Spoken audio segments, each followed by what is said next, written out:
What's up, fucker? Good afternoon and a hefty how the hell are you to you? A hefty. How the hell are you? How the hell are you? How the hell are you? Yeah, we're going to talk about Roswell and Project Serpo, or as it's actually called, Project Crystal Night. Crystal Night. Crystal Night. I remembered that. I'm glad you did because, well, actually, so when you told me the topic and I was like, oh, I've never heard of that Project Serpo. After I started kind of looking into it, I was like, oh, I know this story. And it, in the story, it was like also known as Crystal Skull or the Crystal Night. And I was like, oh, that actually rings a bell more than Project Serpo. So I was familiar with the story. It's the greatest student exchange program in the history of the universe. Yeah. The first that we know of That intergalactic student exchange program. So, I think we should start at the beginning with Roswell. Obviously, I think if you haven't been living under a rock for the past 80 years, you know what Roswell is. You should. Well, that's what I thought too. That, like, this is just... Everybody knows about Roswell. Yeah. But apparently that's not the case. Really? Yeah. I don't think I've ever met anybody who doesn't know what Roswell is. Well, so my oldest had a friend over yesterday, and they were just hanging out in the front room upstairs, and he came in, and he's probably a 17-year-old kid, and I was talking to him. I was like, oh yeah, I'm just watching this video on, the Roswell incident. And he was like, what's that? Oh, Lord. And I was like, well, it's where alien vehicles crashed and they were recovered by the U.S. military. And he was like, oh, is it like a movie? Are you fucking stupid? What the fuck are they teaching you guys at school? You're like, how old are you again? 17? Yeah, your frontal lobe's not fully developed. I'll give you credit. So he was a child. So I'm going to give him some, leeway on that. But don't ever come to my house ever again. Until you're ready to talk about fringe topics on an adult level. Do not look me in the eyes. In fact, I want you to cower as you walk past me. Peasant. Get your fucking paranormal activity shit fucking straight and then come back here. So yeah, 1947, Roswell, New Mexico, which is actually, it was just outside of Roswell. Yeah. On a farm, this farmhand named Mac Brazel discovered this wreckage from, he didn't even know what it was. Some of the details he gave about it have stayed very consistent with other crashes, alleged crashes, I'll say, throughout time after that. Especially when he talks about the metal that was like tinfoil, but you would crumble it up in your hand, and then when you would open your hand, it would go right back to its shape. Right. And I've heard that story so many times from so many different people who have told their story about coming up on wreckage that they couldn't understand what it was. And even I can't remember if he was a colonel, Jesse Marcel, wasn't that his He's name? a major. Major. Yeah. Major asshole. Major asshole. Major pain. Let me take your mind off that pain. Yeah, so he took a piece of it home and showed it to his wife and his kids, and he did the same thing, crumbled it up in his hand. When he opened his hand, it went right back into the shape it was. Right. Which is really incredible. It is very incredible, almost so incredible that people don't believe him. I think that goes with pretty much everything, I guess. Yeah, everything outside of what we can perceive at any given moment. Right. Like, you could actually have superpowers, and I could be like, no, you don't. No. I've never seen it. Yeah. But secretly, you're, flying around and shit when nobody's looking. I can eat 17 hamburgers. I can too, across like 4 days. So yeah, apparently there was a in New Mexico in the early summer time. I guess it's midsummer. It's like late June, early July when this happens. I guess it's pretty common for big electrical storms to sweep through that area. Yeah. So on the night before he finds this wreckage, Mac Brazel's sitting in his house and he's listening to the thunderstorm that's going on outside, and he hears a huge crash. He says he thinks it sounds different from all the other thunder that's going on.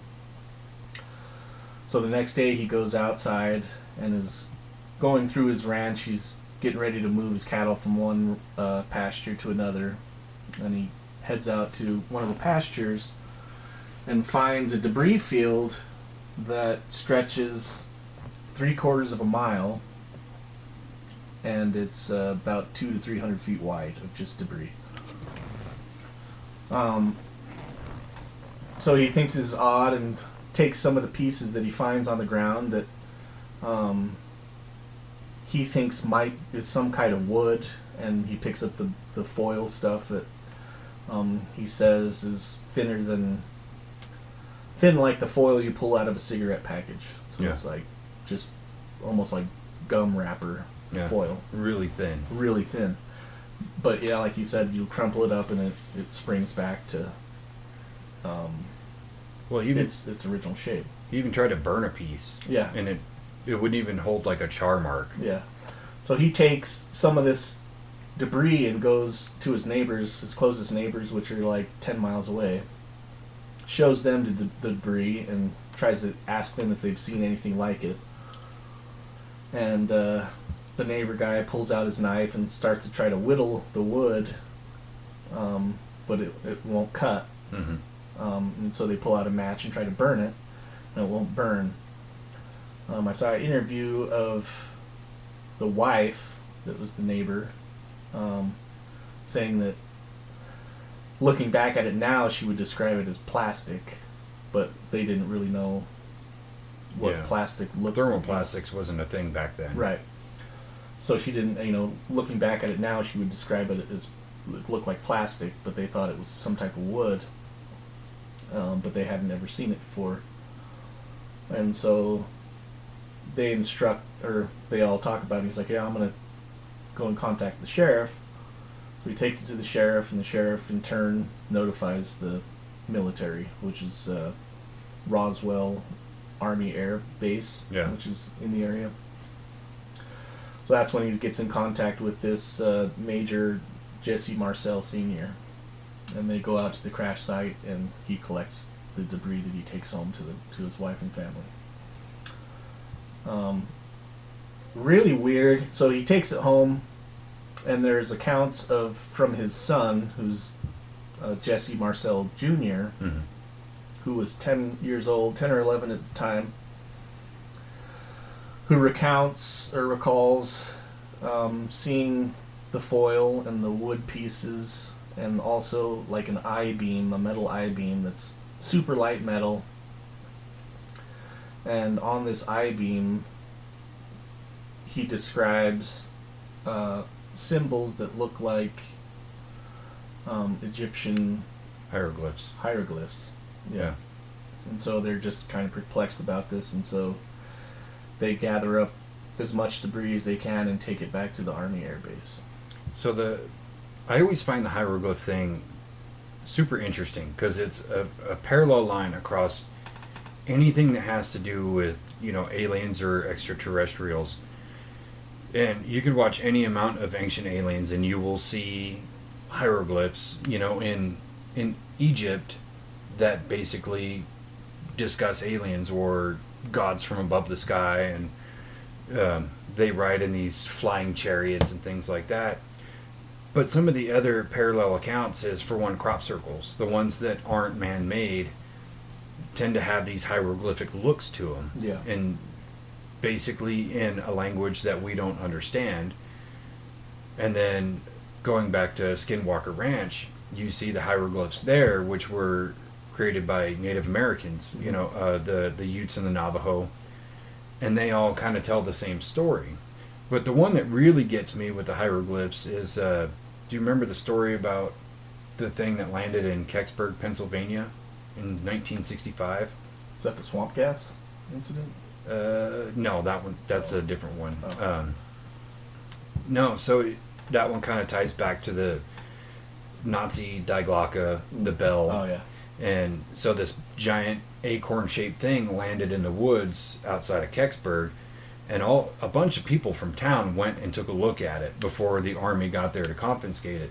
And they all describe it the same way. It was shaped like an acorn or like a bell, and around the bottom of it there was a ring that had all these hieroglyphs that they couldn't tell what they were or what they meant. And so some of them tried to draw them out from memory, and they made this big like commemorative statue in the town with the hieroglyphs as they remembered them from what little they could see. So just seeing like hieroglyphs or these symbols that come from these different alleged starships that all these people have seen across the world, across different spans of time, has always been pretty crazy to me. And it makes you wonder if it is some kind of alien language, or is it some kind of universal symbol system, or what is it that you see it all across these different stories? Yeah. We'll never know the answer, but it's always going to be in the back of my mind. Yeah, I was really perplexed about how all that stuff tied into it until I saw the movie Stargate, and it all made so much more sense. Like, it's just the dialing code that they use to get from one place to another. Dude, maybe that's it. Yeah. I mean, Stephen Greer alleges that they use wormhole technology. Yeah. So maybe it's just a little mini Stargate around the ship that they just dial it in. That would area code first. Explain the swirls on all the petroglyphs you see in southern Utah. How the swirl is just like the entrance into the Stargate. Yeah, it's a black hole. Solved it, dude. So we just figured it out. Expect a knock on the door from... Yeah, Dugway personnel, if you're listening, come and get us. Yeah, just take us over and, let us take a look inside. Pay us handsomely and we'll stop talking about it. On air. On air. We're still going to talk about it in person. Yeah. We'll talk about it on our Ghost Adventures. So,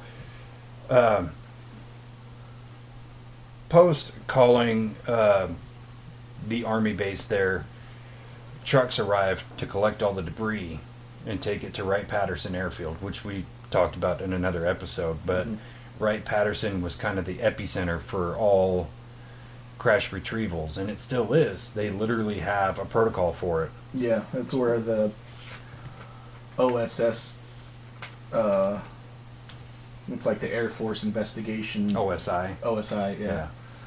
Is located, and so anything that happens with aircraft, they investigate it there. Yeah, any non-American aircraft. So he collects...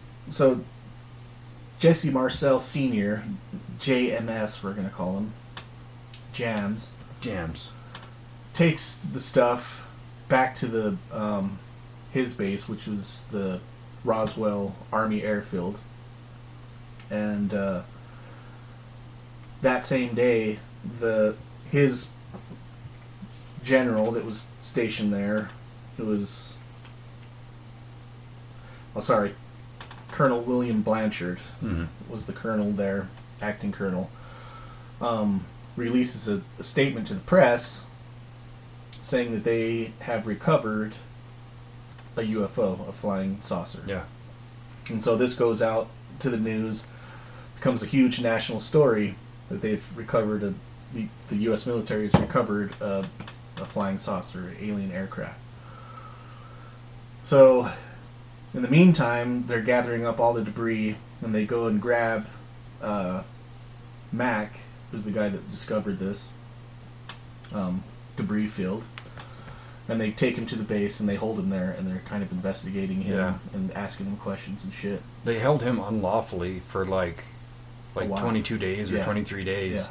He wasn't allowed to leave. He couldn't talk to anybody. He was basically being imprisoned and interrogated the whole time.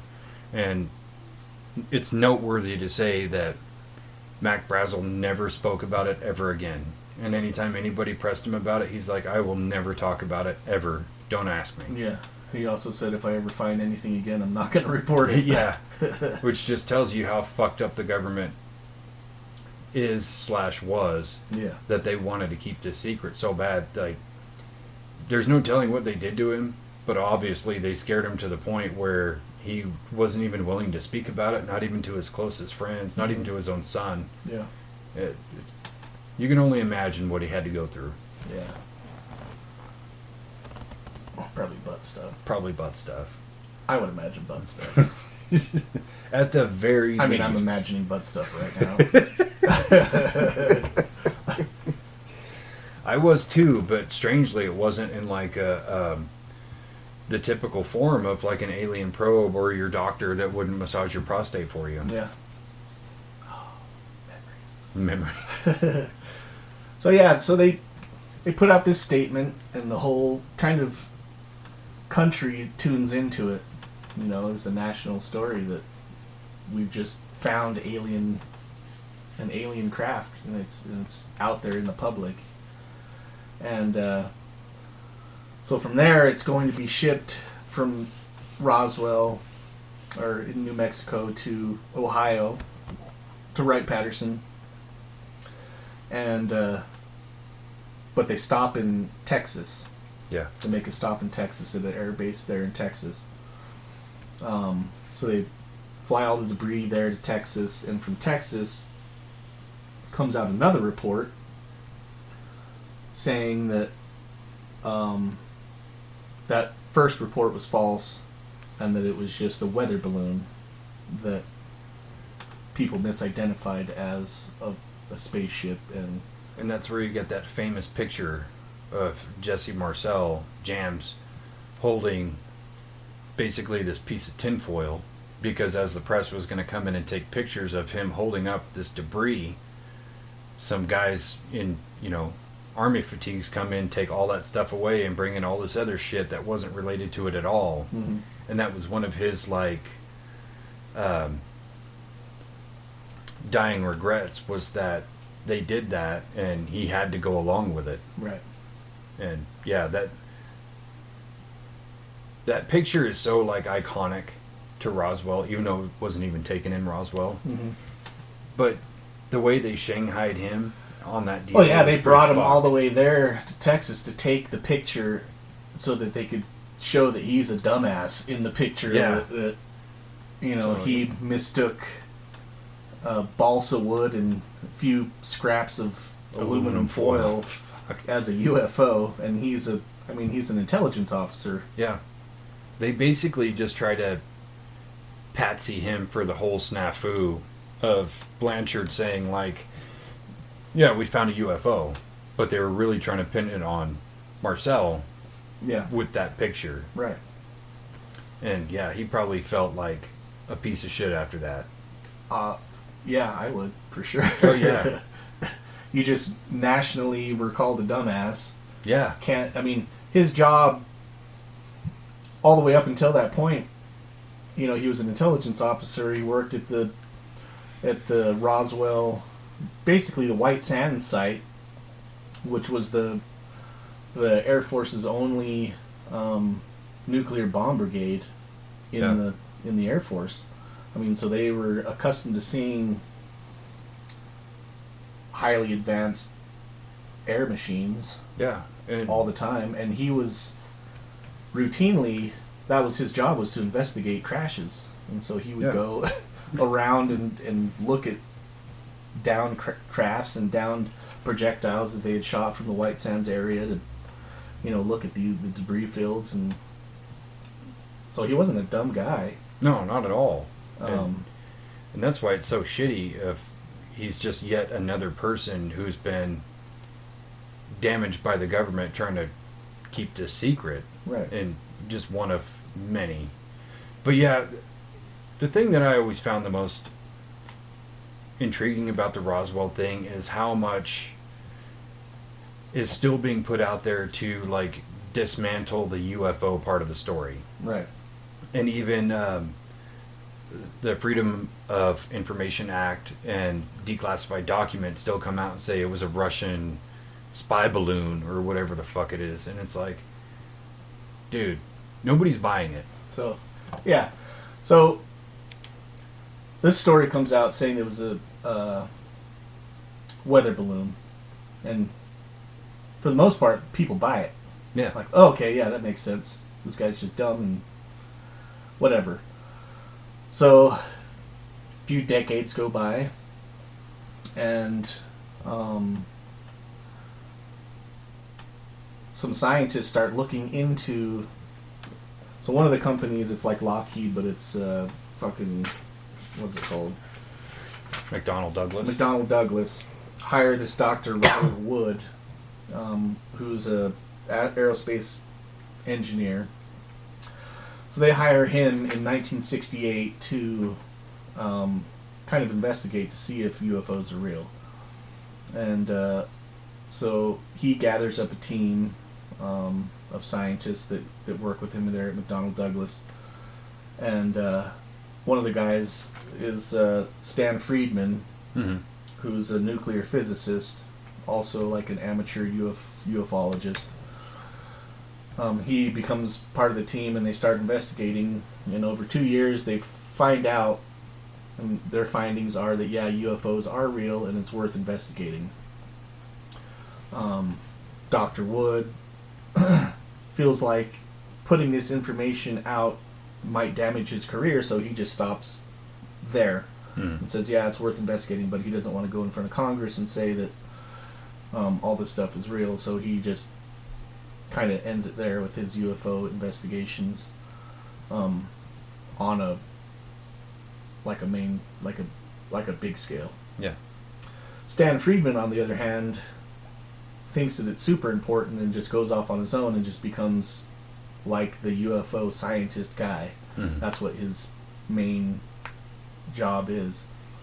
So he investigates all these stories and stuff, and it's not until 1978 that he gets past the story of the Roswell incident. Like, he's been doing all this research for 10 years now. Yeah. And still hasn't ever heard of the Roswell incident until a TV producer asks him if he's ever heard of it, and then puts him in contact of Jams. Can you imagine, like, you've been investigating UFOs for a decade, and you randomly hear about this one story, which happens to be like one of the biggest UFO stories in history. Can you imagine just how, like, small you would feel just for that moment? Like, wait, I'm sorry, what did you say? Yeah. Roswell? And then what? And then you come across it, and it's as blatantly horseshit as the whole thing, and you go, what? How have I never heard of this? I feel so stupid. Yeah. I would definitely feel like a inadequacy, for sure, that I had missed the biggest UFO story in that modern of history, for sure. But yeah, he's blown away by it, and he goes and talks to Jams and gets the story from him, and Jams tells him that, you know, how this all was a cover-up. Mm-hmm. And so it's still not even until like 20 years after that, 15 years after that, when the Freedom of Information Act comes out in like 1993, and so they get all these documents that they're able to read, and in the documents is the original negative from that picture that's taken in the newspaper. Mm. And in the picture, he's holding a piece of paper it's a document from the government talking about what he has to say on camera. And so with computers, they're able to enhance and read what it says, and the document talks about how he's not supposed to talk about the UFOs that were recovered and stuff like that. So Friedman puts it out there in the main public eye that this may have been a cover-up. Mm-hmm. And so the government does what the government does, and comes out and says, yes, it was a cover-up. And the cover-up of a weather balloon, what it actually was was a weather balloon. It was a Russian spy balloon. So they said it was a nuclear weather balloon that was supposed to go up into high atmosphere and listen for the sound signature of Russian nuclear weapon testing. Yeah, and that's why the people at the airbase didn't recognize the debris, because it was a different type of weather balloon.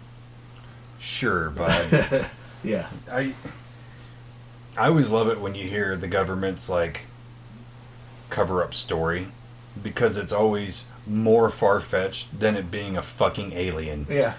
Swamp gas. It was swamp gas. And that whole... You guys are all just hypnotized by the swamp gas. Yeah. It's all the same shit. That Project Blue Book, I'm drawing a fucking blank on what was his name. He looked like Colonel Sanders a bit. Yeah, that guy. I know in like 5 minutes it's going to snap right into my mind. But yeah, he was doing this press conference over this UFO crash landing, and he's like trying to explain it, and he gets called away from the podium, answers a call from the White House, and the person on the other end is like, tell them it was swamp gas. And it's like, that's not even creative. Like, shouldn't you have like a team of writers to just go out and make some crazy explanation that seems really far-fetched? At least make it a cool story. Yeah, make it fun. Yeah. Instead of just saying, yeah, it's swamp gas, even though there's never been a trace of swamp gas in this area. That's exactly what it is. Yeah. They'll believe it. They're dumb. They're all stupid. They read the newspaper. Can you imagine having the newspaper as the only source of air quotation credible news? Yeah, because nobody's ever manipulated a newspaper before. Well, it's so hard to do that. Yeah. You just go in there and rearrange the type. Yep. Before you print it. That's all you got to do. Yep. You don't got to do that. You just call the person and tell them what to put in there. Yeah, be like, dude, I'll pay you an extra $1 for the day if you just swap up the newspaper to say that. $1? Whoa! I could buy groceries for the whole month. Yeah, I think the Roswell really did kind of kick off the kind of a national sense of UFOs for a lot of people. And, for me, for sure. Oh, yeah. And admittedly, I didn't even know what Roswell was until I saw the movie Independence Day. When the fucking old Jew guy, I can't remember his name, he brings it up. He's like, Roswell, New Mexico. And I was like, what is that? But at the time, you know, in the mid-90s was kind of like UFO stuff and paranormal stuff really started kicking off on TV. Yeah. And you could actually see these things. You didn't see them a lot, but when you did, you were super intrigued because it wasn't like an open conversation that people had. No. You know, even talking, like listening to a lot of people who were kind of involved in that field, it wasn't until well after the 2000s that it like kind of stopped becoming a fringe topic that people would kind of talk about behind closed doors or whatever. It was never just like an open discussion that you had at any given moment. Yeah. Which is strange because to me it's like, I don't know what I would talk about if I couldn't talk about like aliens and paranormal shit or conspiracy theories. Like, I'd be super into the weather, I guess. Yeah, you're just like, yep, warm out today. Those are cumulus clouds. Looks like we're going to get some rain. We're going to get some rain. And then you just sit there in silence for another hour. We'd still be talking with old-timey accents. Accents? Wow, look at that weather out there. It's really doing something. Having that weird staccato radio voice. Wow, Jiminy Willikers, I say. It's quite warm out today. I've got the perspiration going and everything. No, for me, yeah, in the maybe late 80s, early 90s, when Unsolved Mysteries came out on TV. And I used to watch that shit all the time whenever it was on. And that was the first time I saw the information about the Roswell crash and the supposed cover-up, and that just really grabbed me for some reason, and it was shocking to see that like the government could and would be willing to cover up something like that. I understand it now being as maybe an issue of national security. If the government finds this super advanced technological thing and doesn't want it out there in the public, or doesn't want news of it traveling around to other countries and them getting a hold of it. I can see why they might want to cover it up or hide it, but it was just really eye-opening that the government, for me as like a young person, I was like maybe 8 or 10, watching these unsolved mystery shows, and then like later on the X-Files and shit like that. Yeah, the X-Files really kind of broke down that idea of it maybe not being fringe, but it being more like you're kind of crazy for talking about it, because it was such a big show at the time, and it captured the imagination of so many people. But that's because I think subconsciously always kind of wanted to know about that. We always wanted to know about, life on other planets and things like that, or even, the cryptids or whatever that they would investigate. But that show was like mainly grounded in aliens. That was the backbone of the show. It didn't matter what side quest they were on, it was always going to lead back to aliens. And that show kind of changed like public perception in a way that it was like, it's okay to talk about it. Like, we're making a show about it. Yeah. And at that time, it was most stuff you would see on TV, and as a kid I remember this, that like anytime you would see anything about aliens or UFOs, or they would talk about, abductions or things like that, it always came back to the same thing, that these aliens are like malicious, or they would tell the story in the scariest way possible with the most ominous music.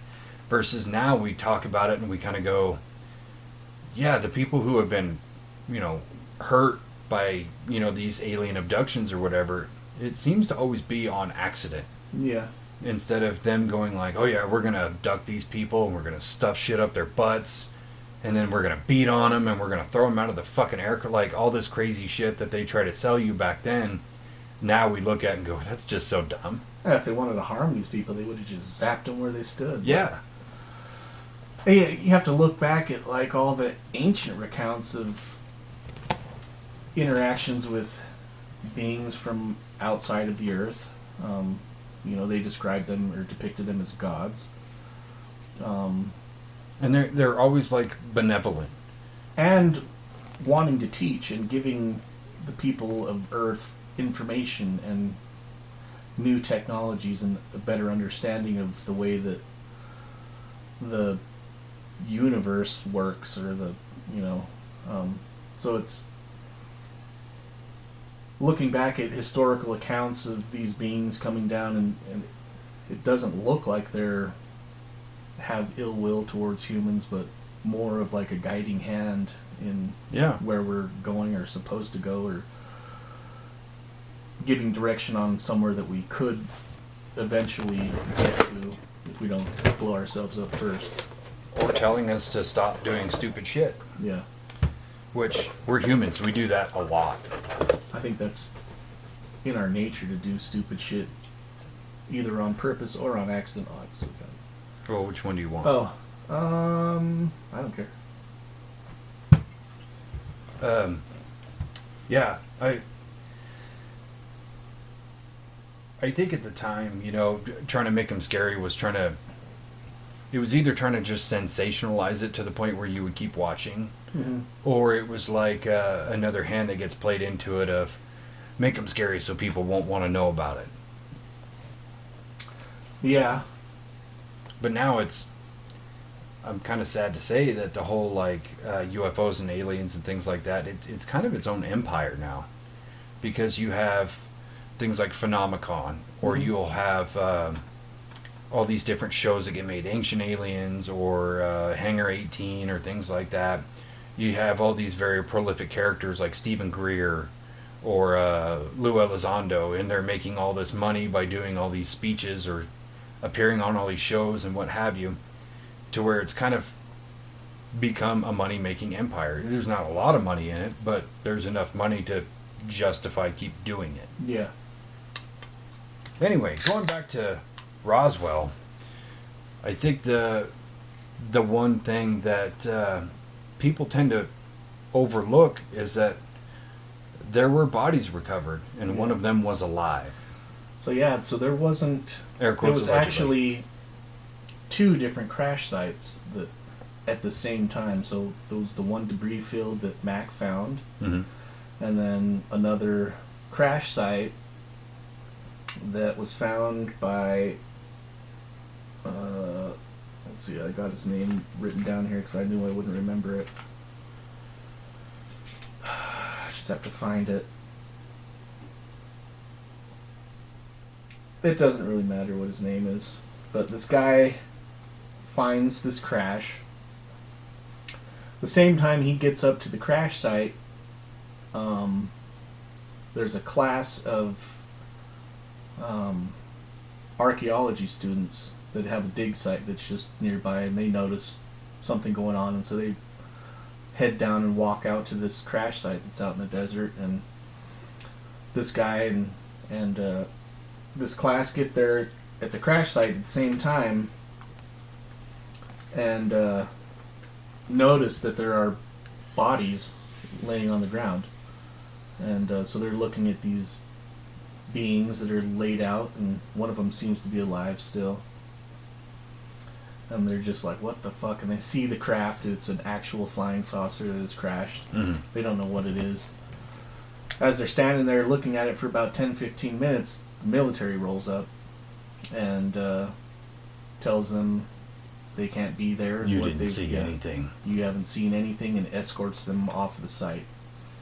But yeah, that's where they get these stories that there are aliens that have been recovered, and one of them was found alive And and lived for, what was it, another 10 years or something like that? yeah, I think it was like 1956 or 57 when he passed away. I mean, obviously this is all air quotations alleged, Mm. but they named him EBE-1, Extraterrestrial Biological Entity 1. And as the story goes, he did live for quite some time, and even though he couldn't speak English, and obviously we don't speak whatever language he speaks, they were able to form some kind of communication, and essentially he was willing to give them some of his technology, and in return he needed to be able to fix his communication device to talk to his home world. And that leads us right into Project Serpo, Yeah. or Crystal Knight. And essentially he was able to fix his communication device and call back to his homeworld for help, and he died shortly thereafter. But the U.S. military still used that communication device to talk to the people from his home world in Zeta Reticuli, and basically created an exchange program where these Ebens, as they called them, would come down to Earth. They would collect their dead pilots, and they would take back, 13 people Yeah. to their home world to basically learn about their culture and who they are as a people and all that. And on the whole, this story seems so outlandish and so like science fiction kind of thing, but it's so entertaining that you kind of go, the reason it's believable is because it's so outlandish and it's so far-fetched, and you're like, there's no way this could happen. There's no way people would volunteer for this. I could see that people would volunteer for it. Not the kind of people you would want to Yeah. volunteer for. Yeah. You would get like Tom DeLonge, who'd be Yeah. like, I'm ready to go. Let me take my guitar. Be up there running around with the sock on his cock He's- through the Eben village.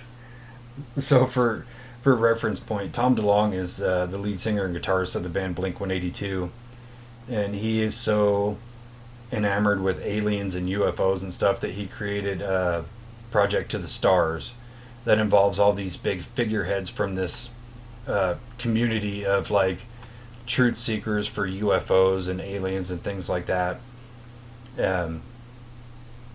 It's even like a big thorough line through his music. Like, when I first picked up a Blink-182 album, there's a song on there called Aliens Exist, and it's literally about aliens. And then later on, after Blink-182 disbanded, he created another band called Angels and Airwaves, which is talking about angels from the stars and airwaves of communication between us and aliens. This is literally why it's named that. I didn't even know he had another. Yeah, he's been in a few bands. He also had a Boxcar Racer, and I think there was one more. I can't remember. But he definitely like fits the bill of that fringe type. Yeah. But he's so sincere about it that you kind of overlook it. Like, this is a guy, he's donated so much of his own money to this cause, and he works so hard at it, and he's so sincere about it that you kind of look past some of his more odd personality traits. Yeah. Did you ever watch that interview with him and Joe Rogan? I watched a lot of it. I didn't watch the whole thing because it was so awkward. Oh, it was super hard to watch. Yeah, just because it was... Like you said, he's really super adamant about the things that he's doing and saying and what he believes. And Joe Rogan was just... He was not having it. Yeah, he was just so not about it that it was hard to listen to. Which, it's funny, as many of the episodes of his that I've listened to, and that's such a commodity of a topic on his show where he, talks about aliens and UFOs and things like that. But when you get this guy who's like way on the fringe of it, and it is bringing up all this kind of like way far-fetched stuff, and Joe Rogan is just suddenly puts up a wall about it, and you're just like, that's kind of weird. Yeah. But I think it's more of a personality conflict between the two, because they're not even close to being the same, like, in any way, shape, or form. The fact that they're a Caucasian male is about all they have in common. Yeah, and I think that's what kind of threw me off about it, or turned me off on listening to the whole thing, was just like, it didn't seem like there was really any conversation going on anymore. It was just like Tom DeLonge would say something and then Joe would kind of just trying to rip it apart or something. Yeah, he kind of did the same to Dan Aykroyd on his show. Did you ever watch that one? Yeah, towards the end of it, yeah. Where he was just being like, get the fuck out of here. You're full of shit. Like, dude, that's kind of fucked up, man. Yeah. Just let him say what he's got to say, and you could just say, I agree or don't agree, or that's interesting, or I don't know if I believe that. Like, he was being kind of an asshole to him. Yeah. And it's, come on, dude. That's one of the founding members of the Ghostbusters. Dan Aykroyd. That's Ray Stans, all right? Yeah, I think... yeah, I think that... So I had, when you mentioned it, like I said, when you mentioned it last night, and I started looking into it, I was like, oh, I have heard this story. I didn't really ever do a deep dive into it, and I started looking into it. But I had that same thing, as like, dude, this is so fucking... This is out there for me. Mm-hmm. Like, I'm into some weird shit, and but this one is, out there, and I'm having a hard time believing this to be anything other than a work of fiction. It almost, because the story goes almost like it was written to be a movie, like, yeah. And so where we get accounts from this is from emails, right? Yeah. From an anonymous person emailing. Can't remember who they were contacting. I think it was a website. It was like a UFO message board kind of thing. And so this anonymous user was claiming to be one of these astronauts that went to the planet and stayed there for... It was supposed to be a 10-year program, but they miscalculated because of the length of Eben years. Ended up being they were gone for 13 years. Yeah. Well, the Eben, they say on the planet where the Ebens live, a day is 40 hours long. Yeah. Because they have two suns, a 2-star system, and it's pretty much perpetual daylight. Yeah. And But yeah, all these people that were picked for this program were they had to do like a year of training, and then do their 10-year trip, and then when they came back, a year in quarantine, and then another year to debrief. Yeah. So the whole like opening of the story is pretty much the opening of Men in Black, where this anonymous guy that's emailing gets chosen by some generals to go for this secret program. He goes to this facility, and they put him on this elevator. He goes down, doors open up, and there's like 13 or 15 other people there, and he sits down, and they do like this test of, just like the opening scenes of Men in Black where he first gets picked. And I was like, dude, I swear I've fucking seen this movie before. I've seen this movie. Whether that, was a rip-off of this story, or Men in Black was a rip-off of this story, or not, I don't know, but the similarities were it was so similar that it was hard not to put those two together. Well, it's always a weird thing that you have to just kind of make up your own mind on if one thing informs on another. Yeah. So thinking about like the lightning that took down this UFO in New Mexico, recently Stephen Greer was talking about we have technology now that we can take out UFOs, and it's a simple electromagnetic burst, which is basically what lightning is. It's plasma that's being transferred down, but it's highly electrified, so it creates an EMP field around it. So yeah, it's basically an EMP weapon.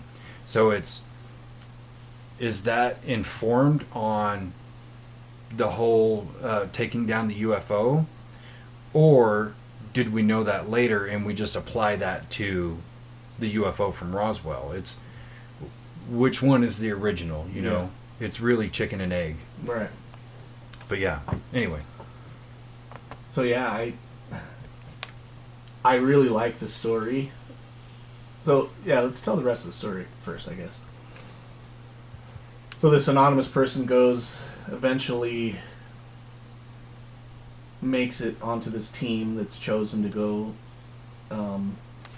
to their home planet, where they get put on a shuttle and taken up to the mothership, right?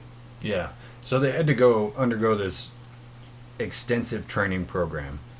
And the training program was really in-depth on things that don't really get trained a lot, like being put in a hole in the ground for 5 to 10 days at a time, so you can understand, like, being in a tight space and being completely alone, like no one to talk to, or no one to help you or whatever, like complete isolation training.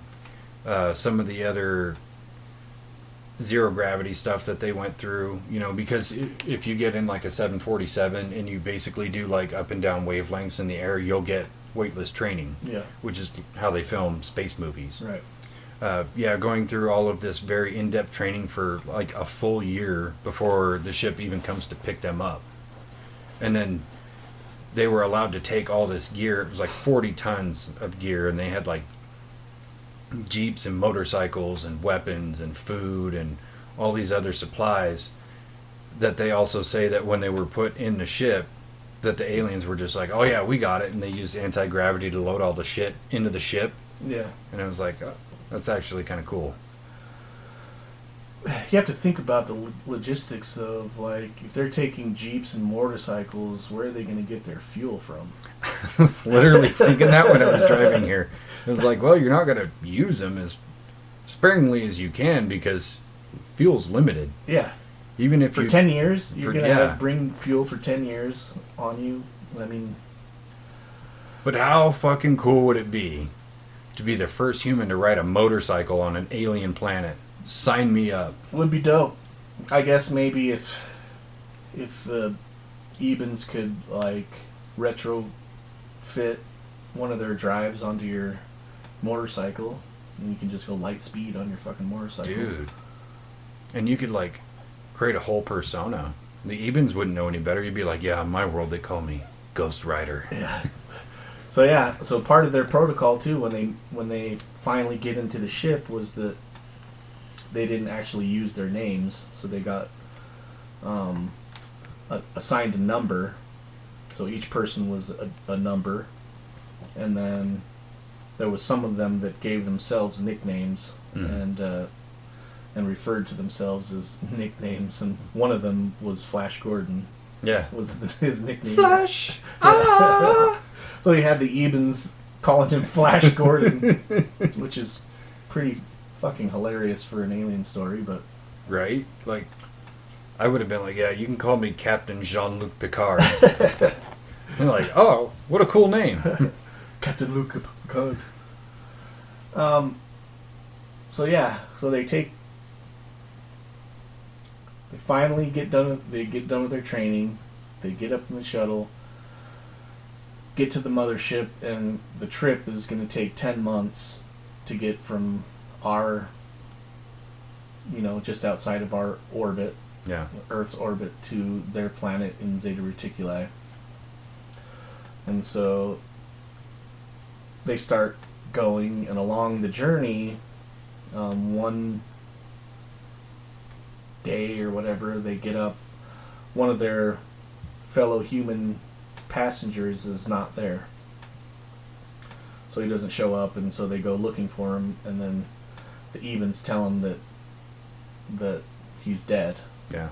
And so all the rest of the humans are looking, trying to find him and asking if they can see the body, and they tell him no, they can't see the body because he's being quarantined to see what killed him, if it's like a space sickness or something that has killed him. Yeah, because they reported that they were having issues with constantly getting sick and blacking out and things like that, but the aliens would give them these like wafers or cookies, and they said they tasted like chalk and they would instantly feel better, but it was kind of an ongoing thing for this 40 light year journey where they would just randomly get sick. Mm-hmm. And they did let the doctor on the team go examine the body. I think it was 308 was his number, and he basically concluded that this person died from an aneurysm, a brain aneurysm. But yeah, the aliens were trying to figure out, like, was it caused by the space travel? Was it some kind of weird reaction? Was it just the human body couldn't stomach it? Like, whatever it was. And I don't even think they, like, told you in the story, no matter where you heard the story, like, there was never any definitive reason except for a brain aneurysm. Yeah, that's the only information I could find. And how weird would that be, traveling through space for 10 months with all these beings? I'm assuming, because they're saying this mothership is huge. Yeah. It's like a huge ship. It's like a huge building, being in a huge building. With most of the beings that are on the ship that you can't communicate with, there's only a few of them that actually speak very broken English. Yeah. And so you're traveling through 10 months, one person dies, and you're trying to find information, but nobody speaks your language. Yeah. I could see that being a very tense situation, like, what the fuck are these aliens doing to us? But yeah, they get there to the planet. And this is another thing that I thought was odd, was that they get to the planet and they go to the main city, or the main living area of the Ebens, and it's the planet where they're at is like a desert. Yeah. Well, the area that they were at is like a desert. Like Dave mentioned before, there's 2 suns on the planet, and so it's hotter than it's hotter. Fuck. Yeah, it's like being in the New Mexico desert in the middle of summertime. Hot. 110, 120 degrees outside. So they're given these devices that are kind of almost like a personal air conditioning unit, it seems like. Yeah. But they don't have to have any helmets or anything to breathe. But their villages are what we would consider almost, they look almost primitive, almost like Tatooine. Yeah, they're like reminiscent of like adobe structures, Yeah. like basically rock and mud in a little dome. And keep in mind the Ebens are also only listed as being like 4 feet tall. Yeah. So everybody you're looking at is like child size, Yeah. except for your fellow humans. Yeah, so they get there and I think in the story it says that they're surprised by the optics of seeing what looks like a primitive village as their main city. Yeah. And these Ebens have been telling them that they've been visiting Earth for thousands of years. And so they have this capacity to travel through space and time the way that they do. But they live in mud huts. But they live in mud huts Which on is, this planet. Yeah. Which is weird. I don't know if that speaks more to like the character of the aliens, that they're, you know, maybe still somewhat in tune with nature, or try to just have as simplistic of a life as possible, but they have all these abilities versus us. We live in houses, we use technology for everything, and it kind of reverses us to where we're no longer, you know, connected to nature or live simplistic lives anymore. Yeah. So it is still a strange thought, but it's less about that it's strange and more that it's just foreign to us. Yeah. And that's kind of what the thought led to the thought of, like, okay, it seems like it's an almost primitive village. So the humans communicate with the alien, the Ebens, and they find out that they're on this planet. There's 640,000 of them. That's all of them all together. And that's nothing. That's nothing. Yeah. There's more people in the state of Utah. More people live in fucking Salt Lake Salt Valley. Lake City, yeah. And they all live in these kind of adobe hut structures. They say that they believe that they're limited. Most families, of the Eben families, there'll be 4 of them, a man, a woman, and 2 children. Mm-hmm. So that they believe that they were kind of limited to only having 2 kids, which might be what's restricting them to the number 600 and whatever thousand. Which is weird also, because that's kind of close to the number that was written on those stones, which was supposed to be 500, almost 600,000 people that the Earth could sustain indefinitely. That's the number that we should stay at and not go above, which was written on those stone tablets in back east somewhere, wherever that was at, the Georgia Guidestones. Yeah, the ones that got randomly destroyed. Yeah. Yeah, that's a whole interesting thing. Yeah. Yeah. It's also interesting that, you know, they had these population factors of you're only allowed to have the 2 kids, and China does that, even though they still have like a bajillion fucking people, that they still have a lot of those laws with overpopulation. And and just the fact that was on that Georgia Guidestone and that number is so similar is also kind of creepy. Yeah. And it's just another one of those running parallels that you see in other different pieces of lore when it comes to UFOs or aliens, is that population control. Yeah. So another thing that kind of struck me as interesting was that they said that the Ebens had like their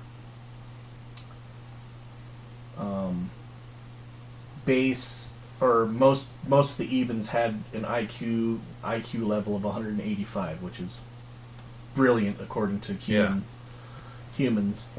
But most of them had daily tasks or jobs that were just like maintaining their village and working to better their society. And so they all worked as a collective. And there was a big tower in the middle of the village that when the sun would move the shadow of the tower would hit one symbol on the ground, and then all the evens would change to doing a different task. Mm-hmm. And they would work doing this task until the sun hit another one of the dials, almost like a clock telling them what to do and when. But there were, excuse me, also different working classes. Some of them were scientists, and some of them were doctors. But they all just worked as a collective, to the betterment of their society. Yeah, they didn't use money. Right. They would just do whatever job they were assigned based on their own aptitude. And they had like a distribution center where everything was provided for them, but they could go ask for other things. Mm-hmm. Which is actually kind of interesting, because throughout history, we as humans have kind of done that too. Even like, what's that fucking market called in Facebook England? market. Yes. Oh. No, in England there's like Piccadilly? No, that's Piccadilly Circus. It's basically like you get a catalog, and you look through this catalog. I don't know if this system is still in play. It's something I heard about a long time ago. But yeah, you'd like get a catalog, almost like a Sears catalog, go to this distribution center, go up to like basically a register, and tell them you want this item, and this item, and then they go pull it from a DC, a distribution center, and give it to you, and then you leave. Kind of a similar thing, only you have to pay here, but there they didn't have to pay. Yeah. But one thing that goes with that story is that they talk about they would spend a certain amount of time working, a certain amount of time resting, and then a certain amount of time praying. But the humans that went over there could never figure out like their theology. They couldn't understand their religion or what they were praying to. Yeah. They would just take note that they would spend this off amount of time praying to something or other, but because of the language barrier they could never figure it out. Yeah. So the one major thing that I just couldn't understand about listening to the story and listening to their kind of the basis of their culture, how it operates, and what they do is, why have they been coming to Earth? Yeah, that's the big question. And even if this whole story was structured around another society that did things way different, you would still have that same question. Like, what is here that is of so importance? Like, It's not a vacation spot. We don't have any like extremely limited resource here that they don't have on other planets. I mean, if they were coming for water because they live on a desert planet, how were they transporting it? Or, did they have to desalinate it or whatever? They're not coming here for, jewels and gold and shit like that. Like, why would they? They don't use money, so there's no like monetary value. So yeah, I mean, it talks about in the story. It talks about how like partway through their 10 years that they spent there, they ran out of their food supplies that they brought, and so they ended up just eating the Eben food. Yeah, they were like vegetarians. What they said was just really bland. Yeah. Most of their food tasted like paper or chalk. Mm-hmm. And their water was, or their fluid that they drank was like milky, so kind of thick, and tasted like apples. So, I mean, they didn't come here for water or come here for anything like that. They don't need that. So yeah, I was just kind of perplexed about why they would be advanced yet live almost primitively, which, I mean, that might just be the advancement of society. What if we're looking at it all wrong? We're doing it all wrong. Like, dude, so we have this view of society being at its height right now, and there's been 3 different cataclysms, right, or 6 different cataclysms supposedly in the Earth's history, that has kind of wiped out human civilizations and has restarted them basically from a Stone Age perspective. Like, you get thrown back to, hunter-gatherer, and then rebuild society from them. What if we're at the bottom of society, and the height of society really is what we know to be like a primitive civilization? It's very possible, and I think about this way more than I should with the whole 6 cataclysms thing, and thinking about, okay, if society has like reached this pinnacle and then this big cataclysm happens and we have to start over, why have archaeologists not found skyscrapers or manufacturing plants or remnants of houses like this one? How come we haven't found that? And I kind of have that same train of thought. Maybe it's because we're doing it wrong. Yeah.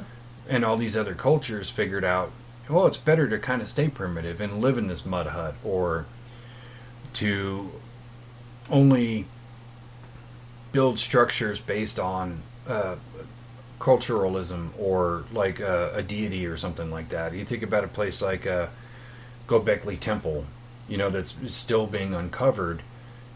They can't figure out what it was for. Was it like a shrine? Was it a place of worship? What was it? But it's this massive undergoing to build this place because it took tons and tons of stones.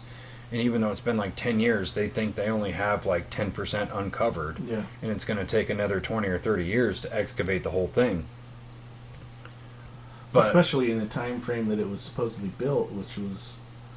predates everything. 11,000 years ago, where there was previously known to only be hunter-gatherer civilization. So what were these hunter-gatherers building a temple for? Yeah. And how were there so many of them with so much leisure time to be able to build these structures? And furthermore, how did they move these giant fucking stones? Yeah. Without technology like we have now? But we, like you said, we look at ourselves as being the pinnacle of society because we have huge skyscrapers, we have manufacturing plants, we have grocery stores, we have all these things that make life very convenient to live. That doesn't mean we're necessarily doing it right. Yeah.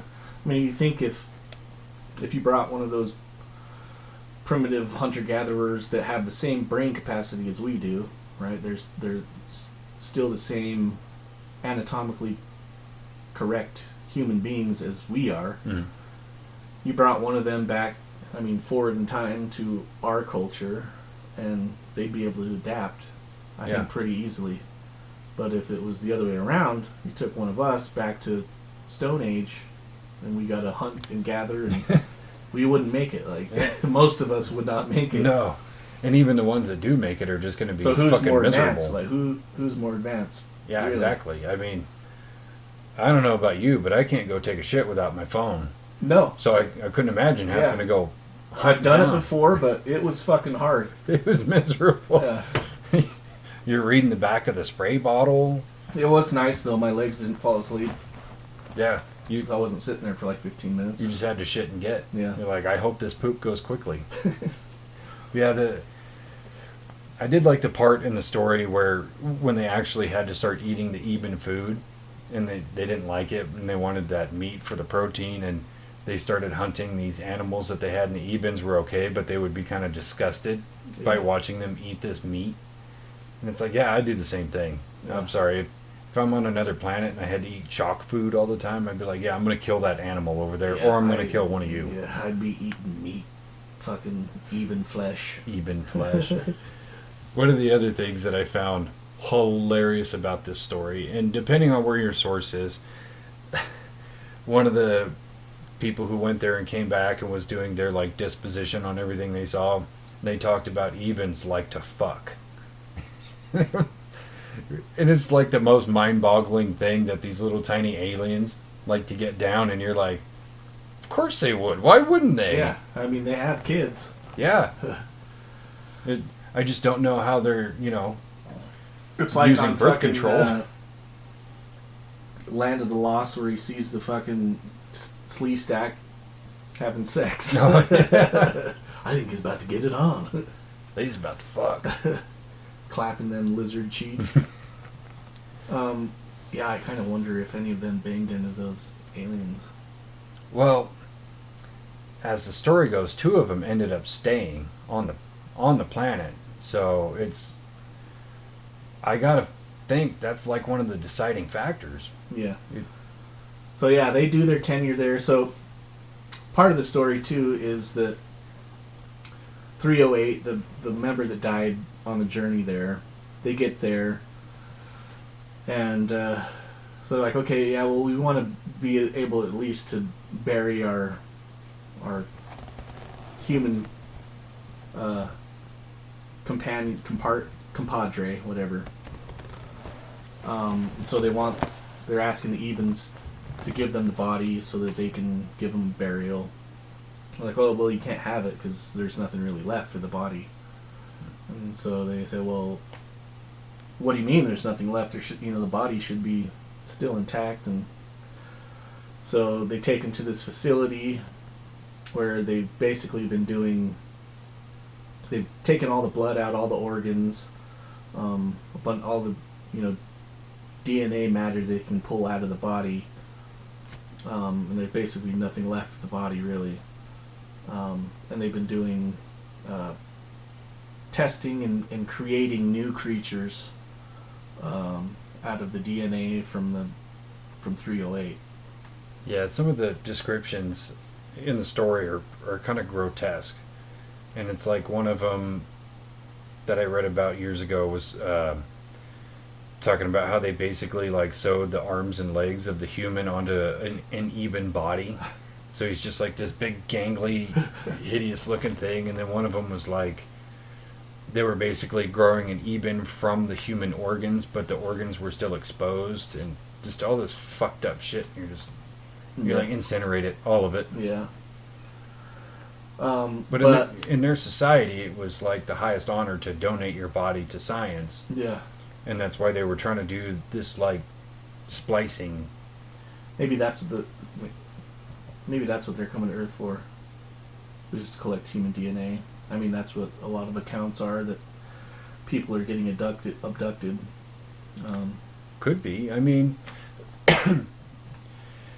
there's like, did you ever see the movie Predators? The one from like 2018? Yeah. Yeah, the really terrible one. Yeah. One of the... Well, they have like dogs and shit. Yeah. Yeah. One of the subplots in that movie, which is actually really cool, kind of in a retcon kind of way, is part of the reason the Predator rips out the spinal column and the skull together is not because of a trophy. It's because they're using human DNA to splice with their own DNA to make their DNA stronger. Mm. And most of your DNA is captured in your spinal fluid. So that kind of adds up. Aren't they also like trying to create a more efficient creature for them to hunt or something like that? Yeah, that was also part of it. Yeah. The whole movie was just dumb. Yeah. Then it's like the super predator is trying to hunt this autistic kid because that's going to make him super advanced. I guess, dude. Sure. Dude, can you imagine coming up against an autistic predator, bro? He doesn't do the... He just goes... Autistic screeching intensifies. It's so bad. Yeah, better run. Yeah, you better run. 3,492. Do you know where the nearest casino is? You got a fucking Rain Man predator. Yeah. I always found that part of the story interesting, but at the same time, you have this alien species that kind of lives primitively, but lives more as a collective, but secretly they're mad scientists. Yeah. It just doesn't fit well together. Yeah. And that's where I was like, man, I swear this is a movie plot. Like, they're going to find out what the objective is and be horrified and stranded on this planet. But yeah, so basically they make it through the 10 years. 3 of them die. Two of them died. So the one died on the way, and then one of them died in a Jeep accident. Must have been early on. Yeah, I don't recall when it was, but I know those two passed away. But yeah, then two of them stayed, and the rest went home, and another 10 months to get home, and then a year in quarantine, and then another year of debriefing, and then what do they call it? Sheep dipped, where they basically erase your whole identity and they give them a new identity, and several of them died pretty young because of the radiological effects of having two sons just tore them down. Which, why wouldn't that affect all of them? Maybe they had different melatonin. I don't know. Could have been. It was in the 60s. Maybe they were like... I'm not going to say it. Never mind. So yeah. So like I said, all of this information is being, air quotations, leaked onto a server for UFO stories, or whatever this message board is. And so they start tracking who this anonymous person is and trace it back to, what's his name? Rick Doty. Rick fucking Doty. Rick fucking Doty. Who was the in charge of the smear campaign, or like... Yeah, so he worked for OIS, or OSI, the Air Force's investigation division into all that stuff, essentially. And it was his job to disinform. Yeah. And by his account, it was also his job to investigate, but it was also his job to disinform. And that's where you get, like, the situation with Paul Benowitz, where he fucked that guy up. Yeah. But then at some point switched sides and became like a UFO believer and came out and allegedly told the truth that a lot of what he was putting out as disinformation was real information. And I'm always so on the fence about Rick Doty, because I go, fuck, what if he's telling the truth? What if a lot of what they've leaked, allegedly, is actually the truth, and it's just part of a slow campaign to slowly kind of ingrain us with this information that, yes, there are aliens and UFOs and blah, blah, blah. And it was his job all along to put that information out there in, like, bite-sized pieces. Or, you know, even if he was disinforming, he put out some real shit, because it's like you can only hold people with lies for so long before they start, you know, seeing through or questioning things. And then you go, no, that guy's lying about everything. So I'm always so on the fence. Yeah. It's hard not to just look at him like, okay, so you had this career working for the government, basically making up stories, creating misinformation and throwing people off the scent of UFO investigations and all these outlandish things, whatever. His career ends there, and then he just figures out, well, I can just keep doing the same thing. Now I can, but I'll just go under the guise of I'm telling the truth, and still have the same career. Like, I can still get paid for doing the same thing that I've been doing. So it's hard to believe that he was ever telling the truth, or like there's that big switch of him like, oh yeah, it was all real. Yeah, that's what makes it so difficult. Yeah, because there's a part of you that just wants to believe and wants to hear these stories and go, oh my god, that's amazing. But then you got this guy who's playing both sides, and you don't know if anything he says is true. If he's like, the sky's blue, you're like, I'm going to go check myself. Yeah. I don't believe you. Yeah. Is your name even Richard Doty?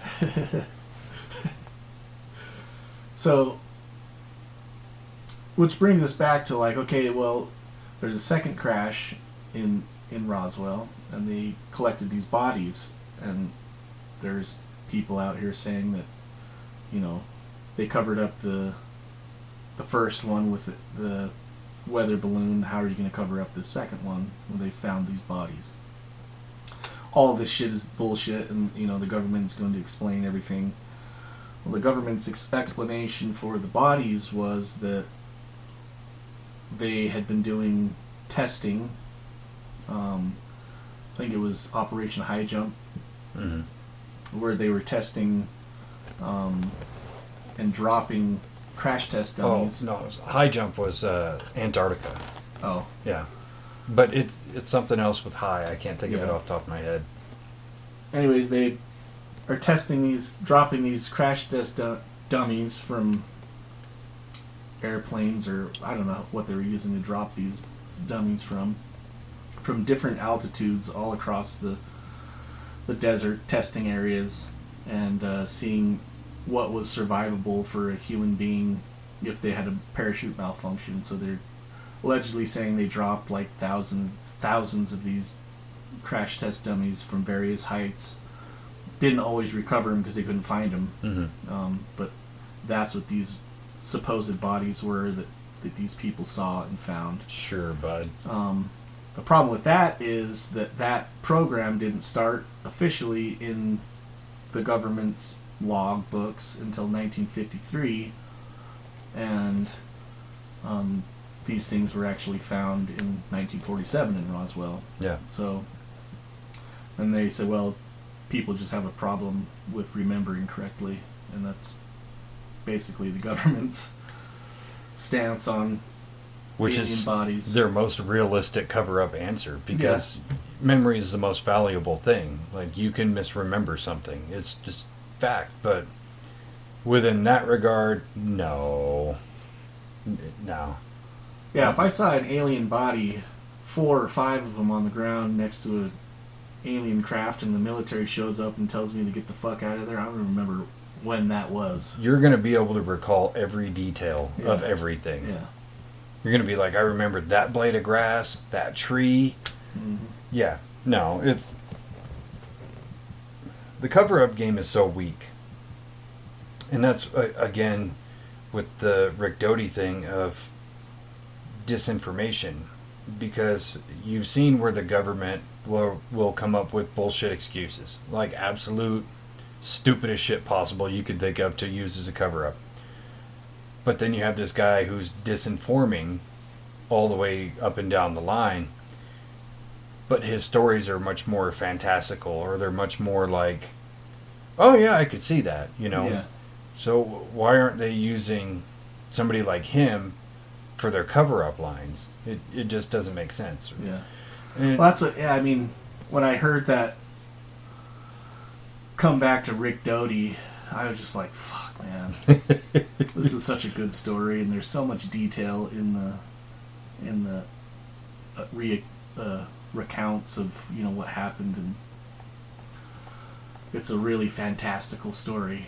And but it's like, man, this guy had this long career of making misinformation about UFOs. What's to stop him from writing a novel about the aliens and shit like that on the side? And then after his career's over, he just finds this platform to leak it into and kind of create lore around a novel that he's writing. I don't know.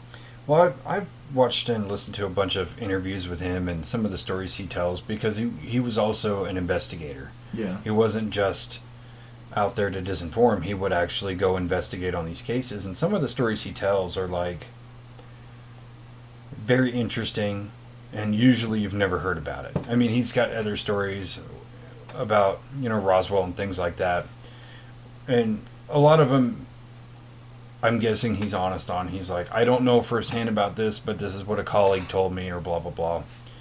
But so many of his stories that he would tell about his investigations would be so easy to cover up. Like, I remember this one where this lady was having trouble, and she would kind of like go into this like sleep paralysis, and she would imagine these little lizard people coming into her room, and she can't move, and they would take her body out and put it in the ship, and they'd fly away and come back and put her back on her couch. And so him and his team went in to investigate, and the first thing they did was put up some cameras and stuff.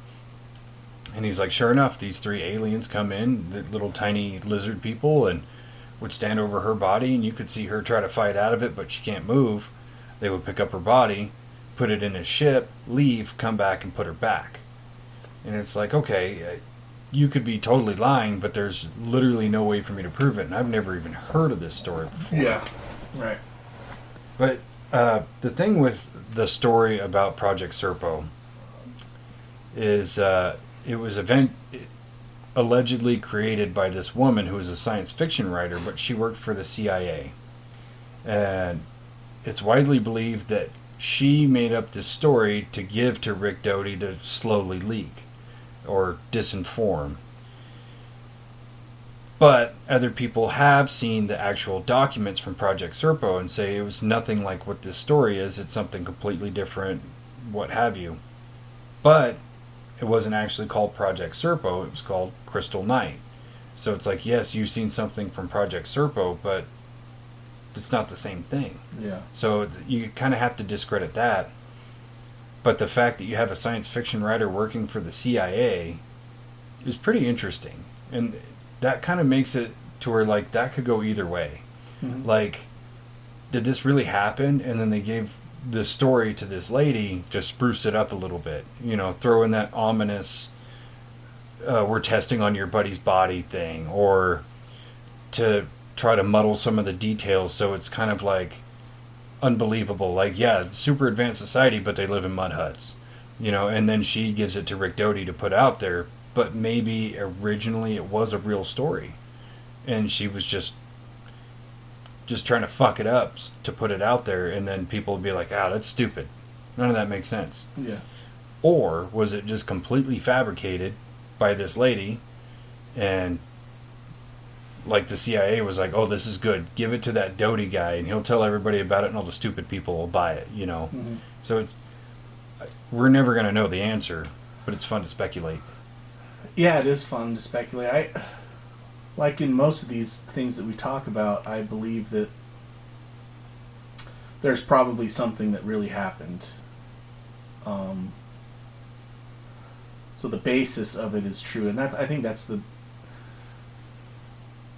easiest way to sell a lie is to base it in truth. Yeah.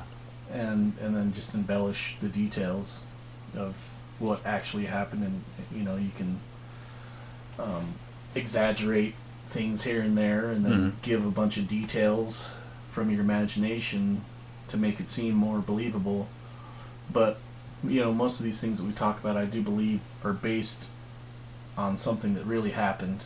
Yeah. And just kind of get embellished and enhanced through storytelling. Oh yeah, that's the telephone game. Yeah. You know, and when you're talking about a story, so this allegedly took place in the late 60s and ended in the late 70s. You know, if people have been changing hands with this story for so long, you know, people throwing a little bit here and a little bit there, pretty soon it's not the same story. Right. And it could have been just as simple as, yeah, we sent 13 astronauts to planet Serpo, and they didn't experience any of that shit. It was just a very basic, like, commune living kind of thing, and then they came back and everything was cool. Instead, you get all this other stuff, like, yeah, they were experimenting on his body, and they were trying to splice him with ebens and these other creatures and stuff, and it was so ominous. And oh, and by the way, they live in mud huts, or they're all vegetarians. Like, you could spin it however you want as time goes on. What if they took these people and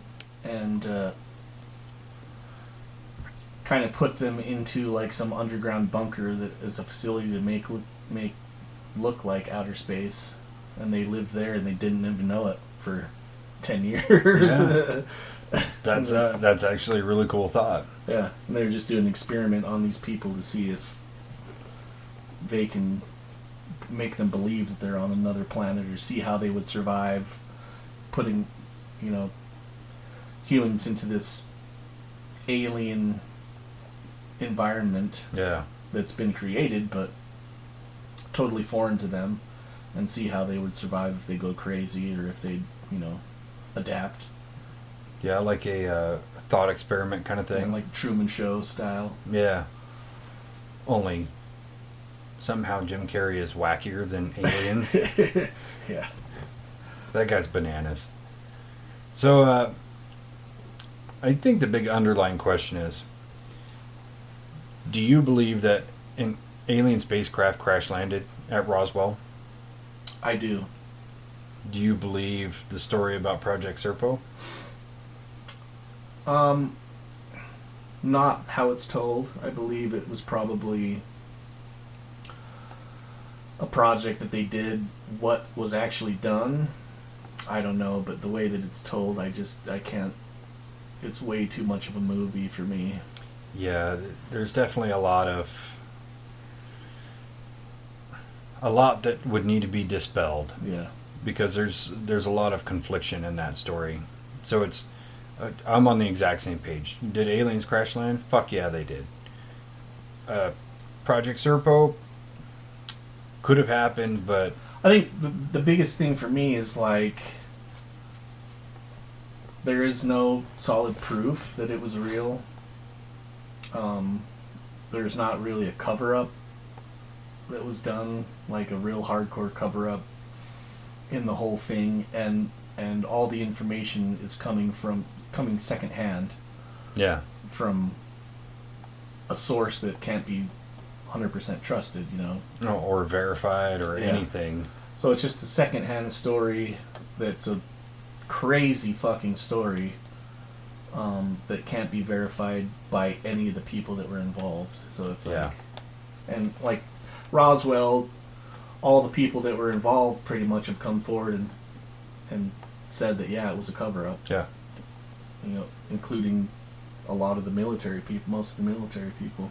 Yeah, even one of the guys who was a truck driver, and I can't think of his name. He was driving the truck that had like the UFO on the bed. Came forward and told his story, even though it's not a lot. It's basically like, I was told to drive from here to here. I saw the thing get loaded and unloaded. But yeah, I'm talking about the stop in Texas and all that. And most of those guys were just kept completely in the dark and told, like, you're not to talk about this, not even to each other, and blah, blah, blah.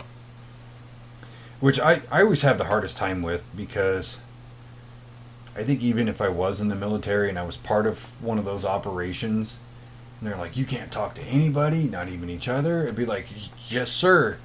And then, when we're out grabbing a beer at the bar, dude, did you see that fucking alien they put in the truck? Or they're like, you can't look underneath this tarp.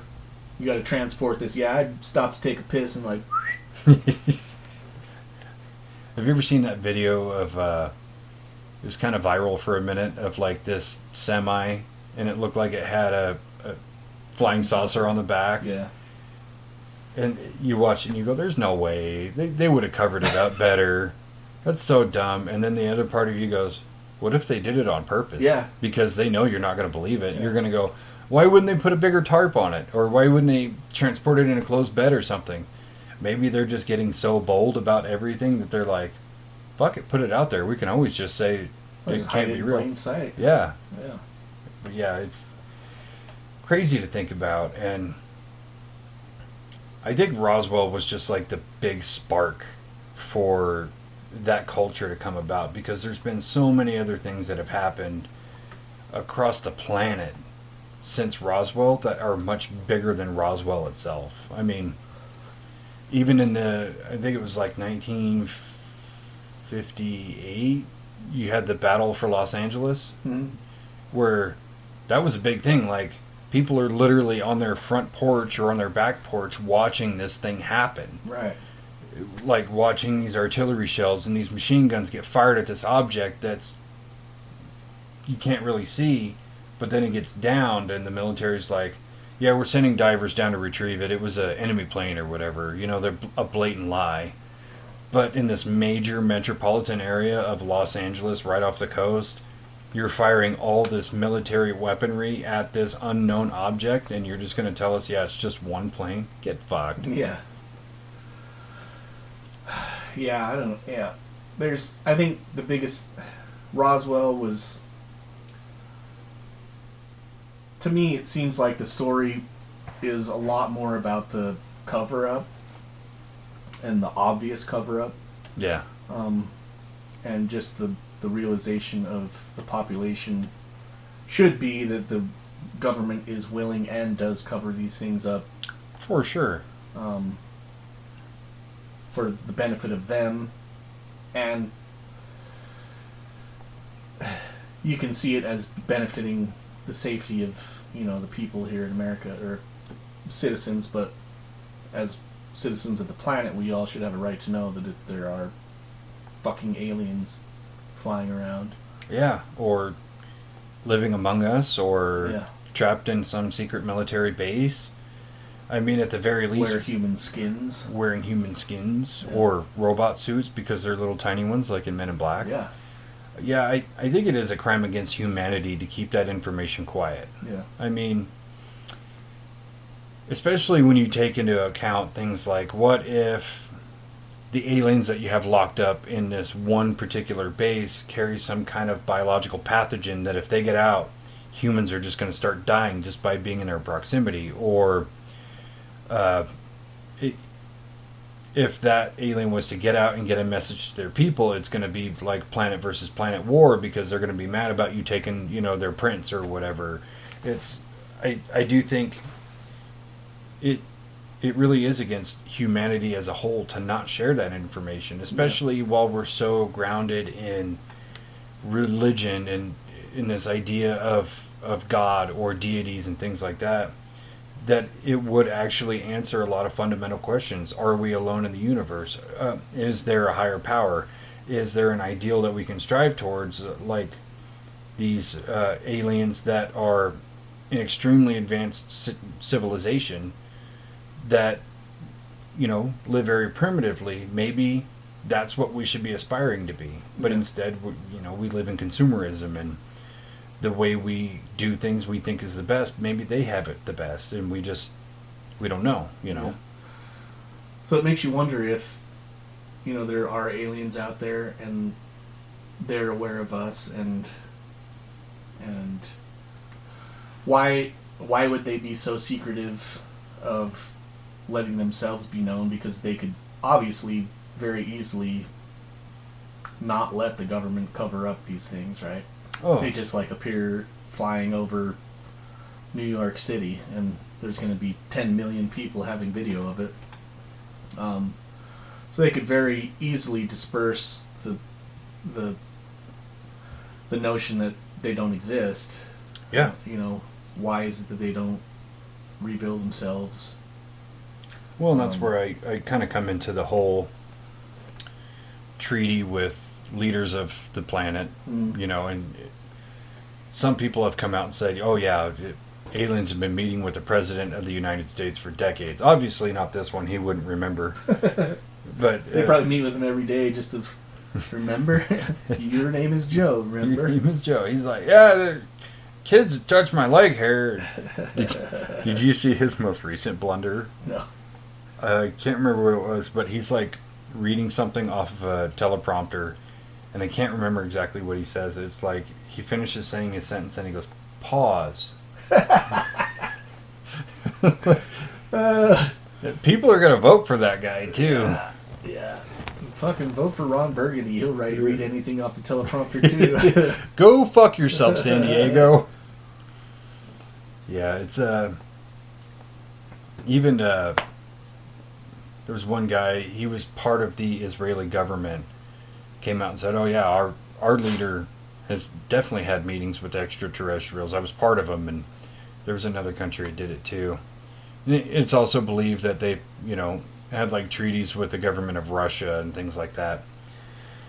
Which a lot of that could be total hearsay, but it makes perfect sense of why you don't see a lot of UFOs in flying around the Salt Lake Valley or whatever, because it's maybe part of the treaty is yeah, you can fly around all you want over here by Dugway, just don't fly over there. That's all we're asking, Or I wonder if it's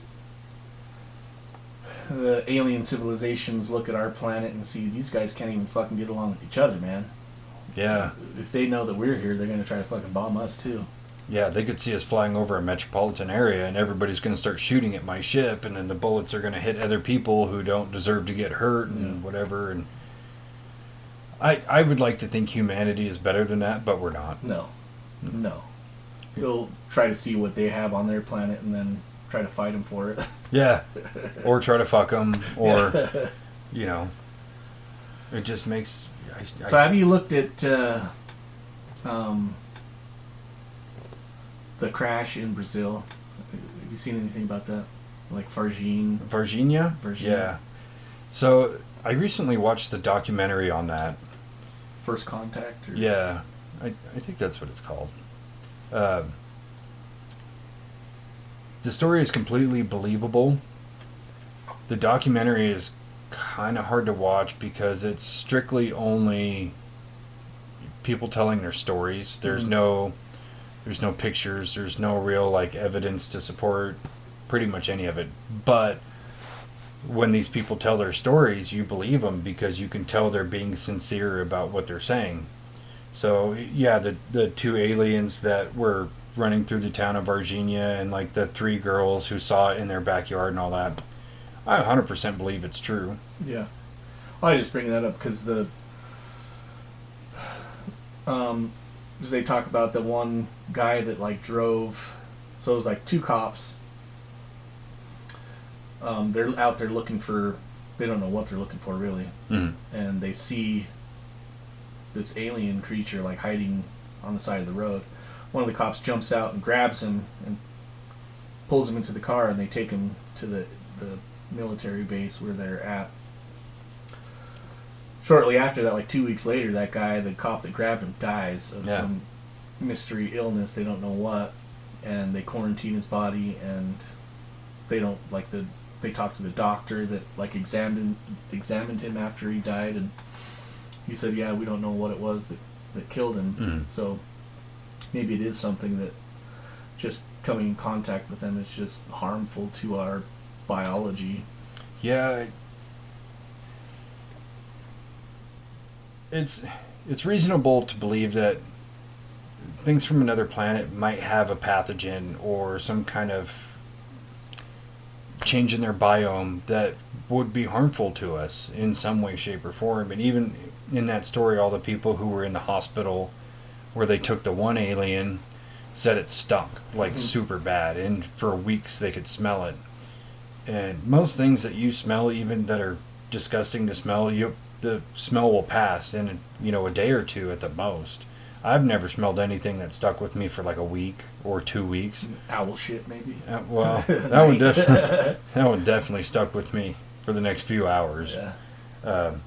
But yeah, something that would stink that bad for weeks on end, even when you're not at the place where it was, that there's something different there. It's almost like harmful to your sinus cavity. Yeah, like saturates inside your or nasal cavities. Well, it's almost like when the Spanish arrived in South America and a lot of the indigenous people started dying from just diseases that they carried with them. That they were kind of accustomed to, and the people that were here had never seen those, viruses and illnesses before, and just died off real quick from Well, that's another thing that kind of makes the Serpo story a little difficult to believe, is that they were eating food from another planet. That's a huge risk. Yeah. Like, I know you're out of food and you got to try to do what you got to do, but they're gonna go out and kill just random ass fucking creatures that they find and eat them. Yeah. Well, I mean, you think about this. Like, we're from this planet, right? You and I have lived on this planet our whole life. I mean, I came here in a rocket from Krypton. Yeah, but you were like, what, 9 months old maybe? Yeah, something like that. I was a wee baby. But yeah, I've lived here my whole life. Lift a truck at that point. Yeah, barely. Now I'm like... Psh. But if you dropped both of us off in some random woods or jungle, there's things there that are edible that we would eat that would kill us, and we don't know what the fuck they are. Yeah. Like, we're not survival experts, we're not trained to deal with that. So we could go, oh, that's a berry, that's edible. You eat it, and then you're shitting your pants in like 3 minutes. Yeah. So imagine, like Jack Black. Ooh, a mushroom. Ooh, a mushroom. Like in Tenacious D, where he eats all those mushrooms and trips balls. So imagine going to another planet and being like, oh, that animal looks edible. But it could be extremely toxic. You'd have no idea. Yeah. That's when you'd be like, which one do I like the least? Because you're going to guinea pig this shit. Here, taste this. What does that taste like to you? Yo, 410, come here. Try this. Does this taste like hot dog to you? Yeah, that is like one of the more unbelievable factors to me. Yeah. I mean, unless the Ebens like had such advanced medical technology and such advanced understanding of the human biology that they could go, yeah, you could eat this, it won't hurt you. Yeah. I mean, they've allegedly been visiting for thousands of years. They probably had an understanding of how, especially they've been probing people and, you know, finding out about how our bodies work for millennia. They might know what we can tolerate. Yeah, well, and there's always the prevailing theory that these aliens, these small grays, are a much more advanced version of us, or in some way are not our ancestors, but they're us from way further down the line. So biologically, they wouldn't be that much different. So it's a theory, but I'm still like, I'd be like, ration that food, guys. We're all getting skinny. Yeah. Yeah, I don't know how much fucking... At that point, like, they've got rations of probably space food, which is tubes of fucking processed meat or something. How much are you really gonna splurge on that shit? I don't know. No, that was probably the real reason why they wanted 308's body back. They're like, we know we can eat that meat. He's a carbon-based fucking piece of meat at this point. Like, humans have been eating humans for a long time. We're going to be okay munching on this dude. Can you splice any genes into making us a steak dinner? Yeah, so rounding that one out. Serpo, hard to believe. Roswell, absolutely. Yeah. 100% agree. Now, here's a real question.